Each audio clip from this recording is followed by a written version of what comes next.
Musiri Champion TV. You are my champion. Hello bakunzi ba Musiri Champion TV. Anine niyo kuri mikoro nko mubibona hanyuma nyuma ya kamera ni Sami. Mu cameraman abikora cyane. Nzobore kumutumira mu manza zanyu kugira ngo abibakorere. Hama nibaze ko mumeze neza. Cena ndabakumbuye mutankumbuye. Mumeze neza. Hama ndi kumwe n'umushitsi murabibona no mwigeme yitwa Emeline Shemeza.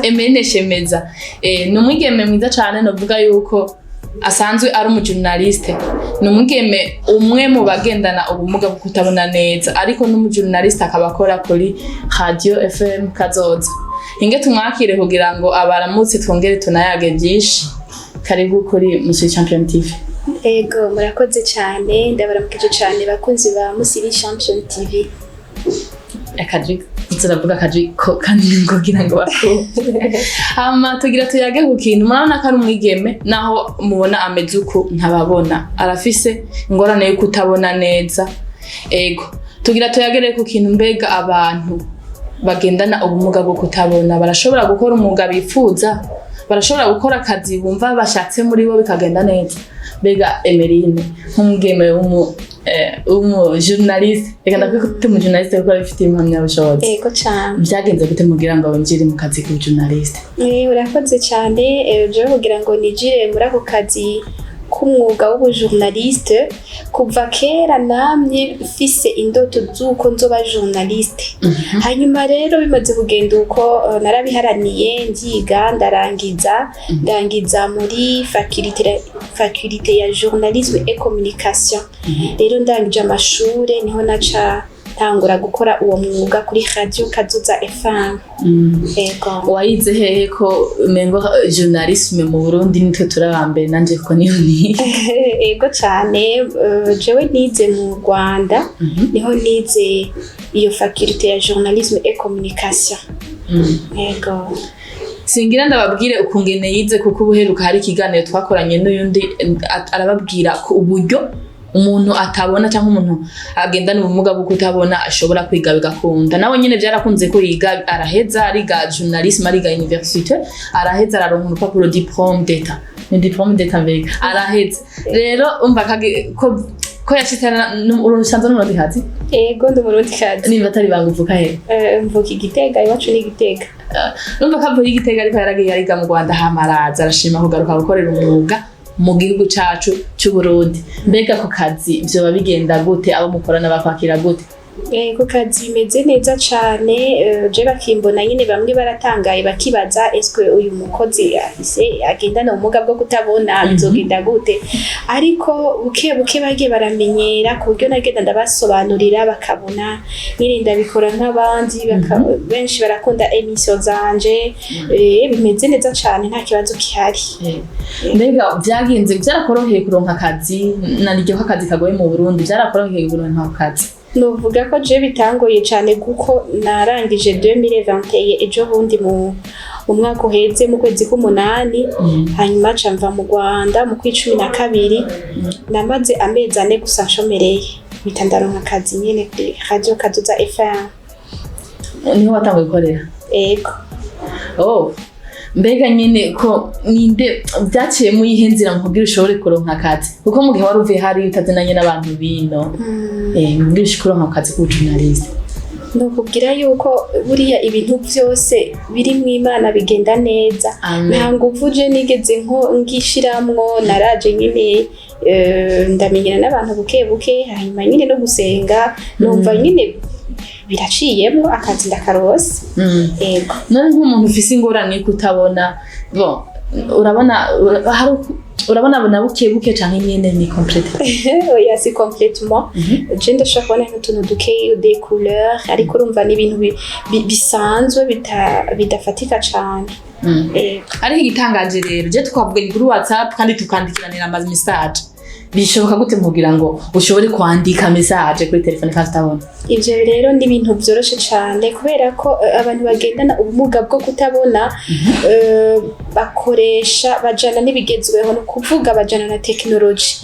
Iyo rero uzi technology ibintu byose urabikora urandika urasoma urapublishinga ibintu byose urabikora kubera ko mu matelefone yacu canke mu mashine turashiramo amapplication avuga ayo rero akaza aratuyobora mu gihe wewe uba uraba n'ijisho ryawe natwe amaso yacu acaba amatwi hamwe n'intoki washizemo iyo jwi hariho amaprogramme ho muri telefone hariho amaprogramme umuntu adownloadinga yitwa Talkback, Shiny Plus, Voice Over n'izindi izo application rero ziravuga uzishizemo rero ukandika muri ordinateur naho hari application yitwa JAWS ni programme canke application ifasha nyine umuntu afise ubumuga bwo kutabona kugira ngo ashobore gukoresha nyine computer iyo ishizemo rero iravuga rero imaze kuvuga ucuyikoresha nk'abandi nta kimwe utoshobora gukora kubera iryo jwi rirakugaidinga bakunze bamusuye champion TV mumva ko ari ibintu nyene umuntu adashobora kwimagina mu kugira ngo abitore kungene bigenda ariko umenye ko bishoboka urumva ko ari karabidusigurira tugaruka gato mu kazi kawe mbega mu gihe utabona bidakunda ko ushobora kubona ibintu bikorohera gute mu kugira ngo uronke amakuru yarondera gute amakuru ko ari ndayarondera nka kurya n'abandi bagira ico kibazo cyo kurondera amakuru canke bashaka kuyabona nanje nuko bigenda ndagenda nyine nkayarondera gusa nyine hari kubera ko jewe nkunda gukora mu bintu by'aba handicap ikiganiro cyitwa natwe turashoboye nyine nkunda kuba ndiko ndondera amakuru ku ba handicap hari igihe nyine kiba ikibazo kubera aba handicap benshi ubusanga bava mu buzima butari bwiza butoroshe ugasanga nyine nk'ubu kugira ngo umushikire biragora canke kugira ngo nyine agushikire nawe ni ikibazo ca déplacement iyo niyo ngorane ngira na hanzi amakuru ndayaronka nkuko abandi bashobora kuyaronka nta kibazo kwera kihari none nka Emeline wewe ufise experience muri ivyo bintu canke nyene byashobotse ko ukora ikintu wifuza ubona hokogwa iki mu kugira ngo n'abandi bantu bariko baratumviza batahure babone ko ivyo bintu bishoboka ko umuntu akora akazi yifuza ikintu ca mbere ndubabwira abantu bariko barumviriza mu series Champion TV nuko burya ibintu byose birashoboka ica mbere kumugara ni mu mutwe ikintu cose abantu batagendana ubumuga bashoboye gukora natwe dufise ubumuga turagishoboye kuko mu mutwe ariho hagize mu mutwe ariho hamugaye urumva nta kimwe cyo koreka ariko mu gihe urugingo rumwe rwapfuye ntirubuze yuko izindi ngingo zifunctiona ego ico nababwira rero nuko bo kubahiriza agateka k'abantu bagendana ubumuga ubwo aribwo bwose kuko nabo bashoboye gukora ico bifuza bakushoboye kwiteza imbere nk'abandi ego bakunze bamusuye Champion TV murumva ko arababwiye ibintu mwokora abantu mugendana ubumuga ntimwitinye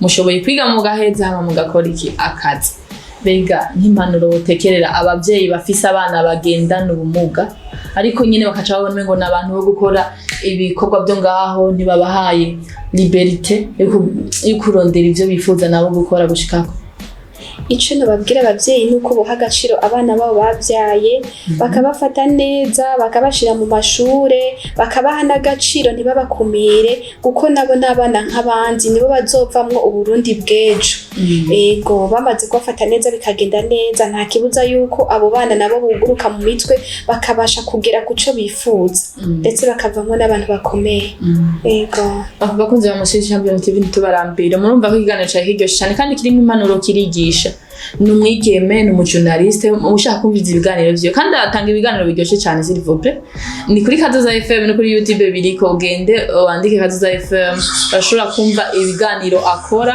kugira ngo ubandanye ubona impanuro atanga naho no mukibano hari abandi bantu bagendana ubumuga mu kugira ngo mubigishe bashobore kuguruka mu mutwe nabo babone ko bashoboye gukora ivyo wifuza kugerako hama nabwo ko inyuma ya kamera hari Sami nanje mwambonye miyane niyo ko nabibabwiye ntibagira kandi kubibutsa yuko dufite ama service menshi nabibabwiye ngaha turagira ama video ya mariage zanyu tashaka kuzikora dote n'izindi ceremony nyene zihari n'ikindi kintu kandi turashobora turakodesha amakamera amaspotlight amamelange n'ibindi byinshi wowe ushobora ukeneye kimwe tugufasha muri ivyo nimero narababwiye aho muzikura ni kuri video nyene kuri YouTube murazisanga ko muzikuri ko hama mutwakure kugira ngo tubafashe turabakunda ciao ciao Musiri Champion TV, you are my champion.